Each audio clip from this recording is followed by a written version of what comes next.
कमाल की बात कहे हैं कि बुलंदियाँ खुद ही ढूंढेगी तुम्हें, आपको कि मौका नहीं छोड़िएगा ज़िंदगी में मुस्कुराने का। नमस्ते, मैं नीरज गुरु जी की कहानी गुरु जी एक कहानी सुनाता हूँ। गुरु जी दो का शिष्य थे जो लोगों को आनंद भी आए और लोग जो बहुत इंटरेस्ट होकर का बात सुने, बात को समझे, बात पहुँचे। दोनों शिष्य गांव-गांव जाते थे, कथावाचक करते थे। पहला शिष्य कथावाचन करता था तो बहुत तालियां बजती थी, दूसरा वाला सुनाता था तो उसे मज़ा नहीं आता लोगों को।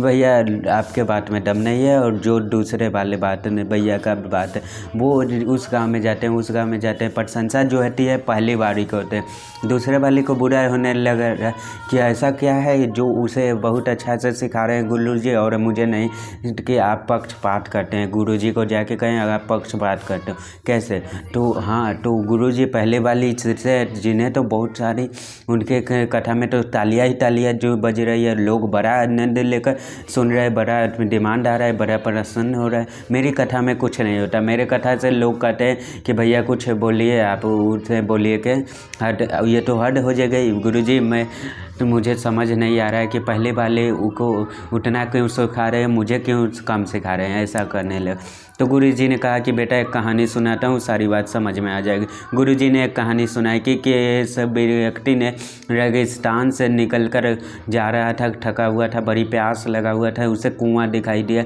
वो कुआं के पास गया और उसका सर जो है कि उसका सन नहीं उठा, लेकिन बाल्टियाँ रखी थी, लेकिन समस्या थी कि रस्सी नहीं थी, मिल ही नहीं रही थी रस्सी, क्या करें। थक हार करके चल के आगे निकल गया।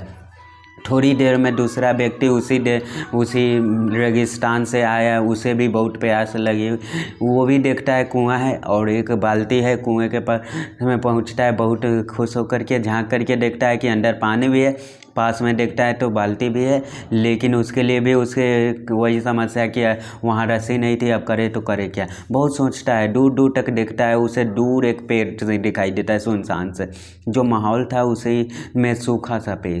दौड़ कर जाता है उसी पेड़ के तरफ, सोचता है कुछ कोई लकड़ियाँ मिल जाए, कोई शाखा मिल जाए तो उसी से बना लूँगा। बहुत सारी शाखाएँ मिल जाती है, बहुत सारी लकड़ियाँ जोड़ तोड़ के एक रस्सी बनाता है। चाहता तो वो भी रेगिस्तान पार करके चला जाता है, लेकिन वो रस्सी बनाता है, बाल्टी से बांधता है, नीचे बाल्टी को फेंकता है, बाल्टी भर के पानी लाता है, ऊपर पीता है, तृप्त हो जाता है, उसके बाद रेगिस्तान पार करता है। गुरुजी ने अपने शिष्य से पूछा, बताओ दोनों में से किसको ज़्यादा प्यास लगी थी।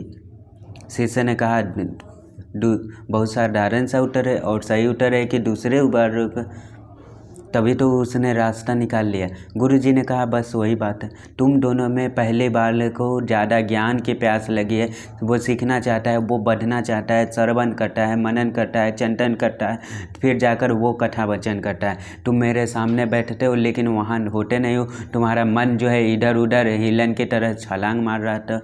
तुम्हारा मन ना सुनने में होता है ना सुनाने में होता है, क्योंकि जब सुनोगे ही नहीं, सिखाओगे नहीं, तो लोगों को जाकर क्या बताओगे। इसीलिए तुम्हारी कथा में अनुवादिया नहीं आता। बहुत छोटी सी कहानी सिखाती है कि अगर आपको सक्सेस चाहिए, उसके लिए पहले प्यास जगानी चाहिए, और सफलता की प्यास, और ऐसी प्यास कि एक रस्सी बना ले, जिससे बाल्टी को डाले और पानी भर के जो है ले आए। वरना बहुत सारे लोग कहते हैं कि हमसे नहीं होगा, हमारे बस के बात नहीं, निकल जाते हैं रेगिस्तान पार करते करते, क्या पता पार भी कर पाते हैं कि। इसलिए वही बात करता हूँ, फिर एक बात करता हूँ, जीवन में वही करती है कि कर दिखाओ कुछ ऐसा कि दुनिया करना चाहिए आपके जैसा।